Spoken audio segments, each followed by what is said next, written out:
Alguém por acaso tem notícia de que alguma mãe reborn já levou seu filho para ser apresentado numa igreja evangélica? Para o pastor apresentar ele a Deus? Porque, meus amigos, esse negócio de bebê reborn, alguns acham que é o fim da picada, mas eu digo que é o começo. Seres humanos perderam o sentido da vida, em outras palavras. Desde mulheres novas, cara, desde mulheres novas a senhoras de idade. Eu vi vídeos de senhoras de idade levando em hospital. Cara, eu tô pensando seriamente em abrir uma creche para bebês reborns. Vou cuidar de bebê reborns. Já pensou, cara? Dá para ganhar muito dinheiro. As mamães são autoprotetoras de uma boneca, meus amigos. Não é sobre esse assunto que nós vamos falar no vídeo de hoje, mas se alguém tiver informação de alguma mamãe aí que levou o filho pro pastor, o filho reborn, né, o bebê reborn, pro pastor orar, apresentar a Deus pelo nascimento dele, manda pra nós aí que vai ser interessante reagir a um vídeo desse. Olha só o que está acontecendo na Igreja Assembleia de Deus de Santos, São Paulo. Eu recebi esse vídeo ontem. Vamos olhar junto aqui. Levaram tudo, ventilador, mesa de som, deixaram nada. Levaram tudo. Estamos aqui tudo esperando aqui a polícia chegar aí para poder nós ir embora. Levaram tudo, não deixaram nada só. Levaram tudo. Ainda teve um pouco de tumulto aí, aquela liderança lá do jovem, que eu não sei como é que botar a barraqueira dela para ser líder de jovem. Ele disse que levaram tudo aqui, mas não, sei lá, cara, não dá pra ver que deixaram cadeira, né? E junto com esse vídeo veio a mensagem o seguinte: o racha foi tão grande que o pastor presidente da AD Belém Santos não tem um obreiro para colocar, nenhum quer assumir a congregação. Isso aconteceu numa congregação da AD Santos, tá? Ele mesmo assumiu interinamente e trouxe hoje pessoas de congregações para ter culto, pois o pastor, daí dá o nome do pastor JF, levou todo mundo embora. Cara, o cara se cansou, velho, porque eu já recebi, eu vou ler aqui o que eu recebi sobre a Assembleia de Deus Santos nesse vídeo.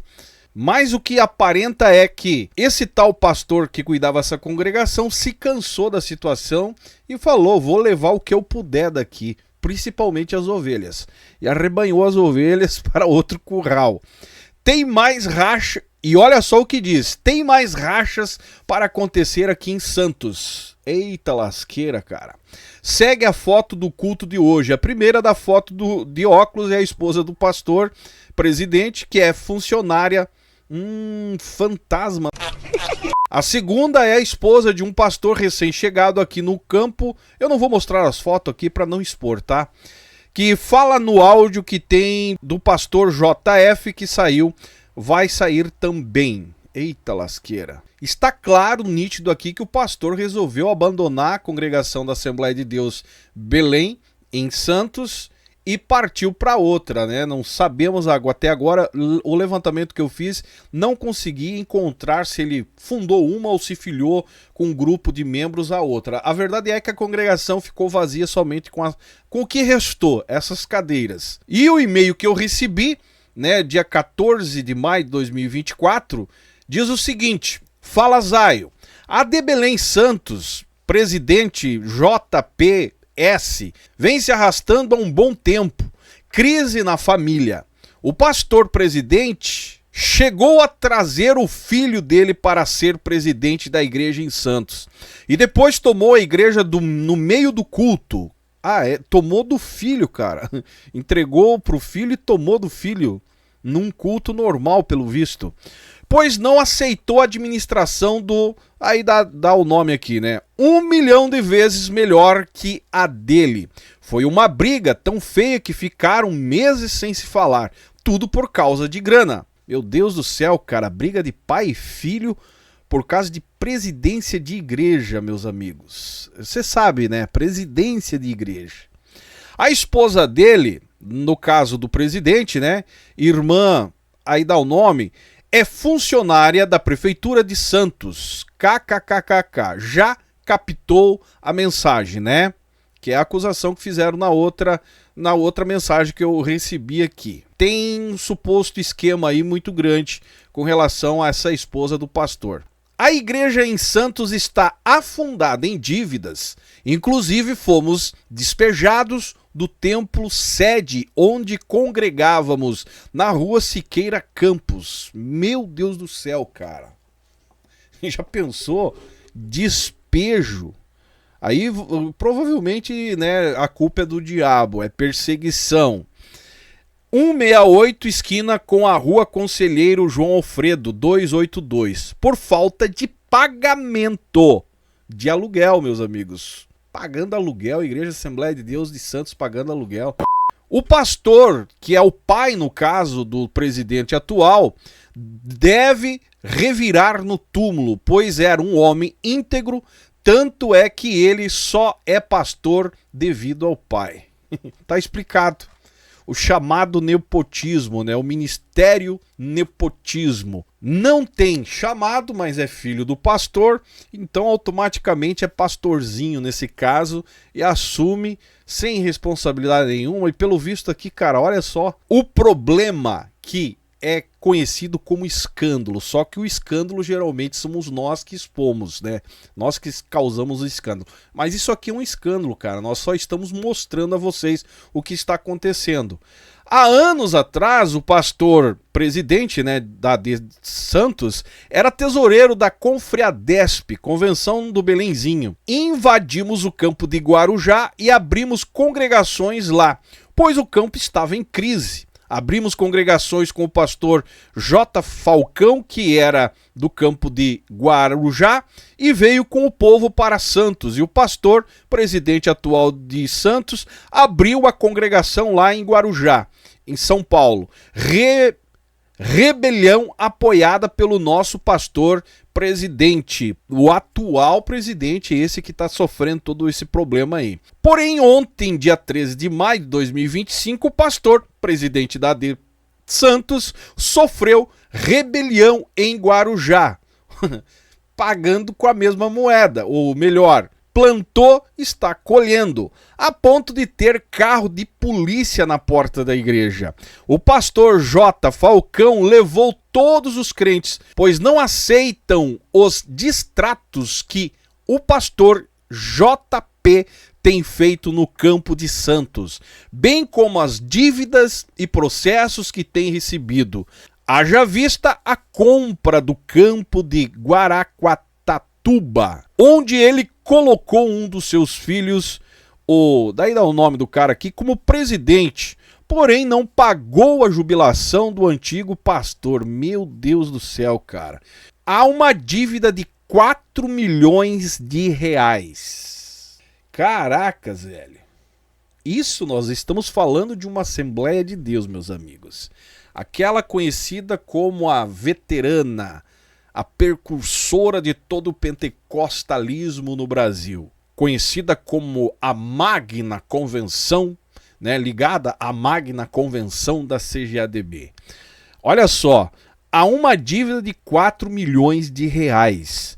Ontem deu polícia na porta da igreja. O povo retirou ventilador, equipamento de som, pois foi comprado com os seus dízimos. Segue o vídeo. E o vídeo é esse aqui.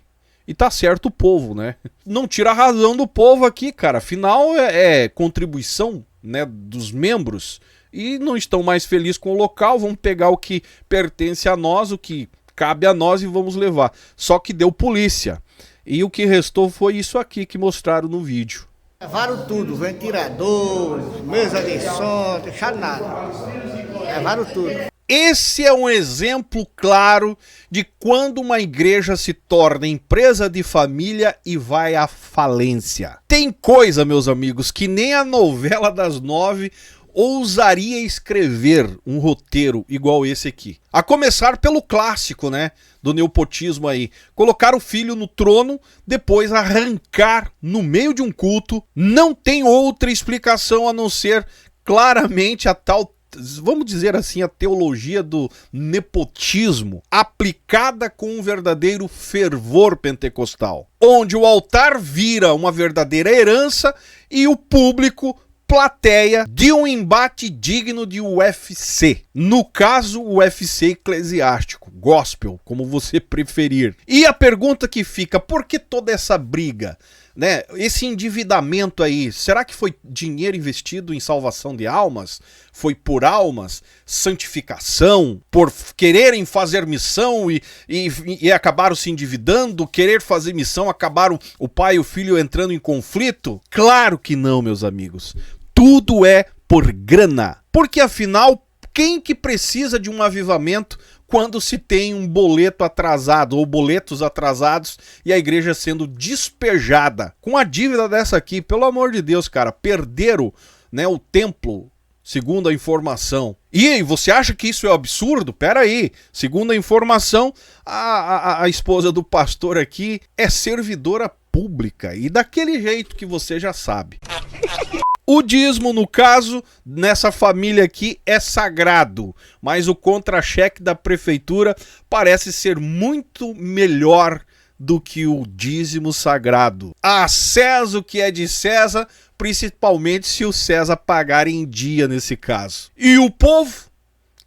Como é que fica, cara? A situação do povo fiel, dizimista, que apostaram, que acreditaram, né, na verdade aí, que isso tudo era obra de Deus. Ofertando, chorando nos cultos, assistindo, tudo de camarote agora, que chamam de templo e alguns nem templo tem, né, no caso que foi esclarecido, foram despejados e pior, despejados por falta de pagamento. E você ainda achando que eu estou sendo irônico demais aqui. Agora, ironia, cara. Foi o próprio pastor presidente que há anos atrás patrocinou, na verdade, uma rebelião na cidade de Guarujá, São Paulo. Agora colhendo o que plantou. Povo saindo, templo ficando vazio só com as cadeiras, porque provavelmente não conseguiram levar. Povo saindo, polícia na porta, ventilador sendo levado como lembrança de um tempo que não volta mais. E a culpa de tudo isso é o diabo, perseguição à igreja. Infelizmente, o mais irônico é isso. Uma verdadeira parábola do reino invertido, no meu ponto de vista. Aonde o púlpito virou palco, o cajado virou caneta de assinar contratos e a igreja simplesmente virou massa de manobra. E a pergunta que não quer calar: quantas vezes mais? Escreva aí embaixo nos comentários.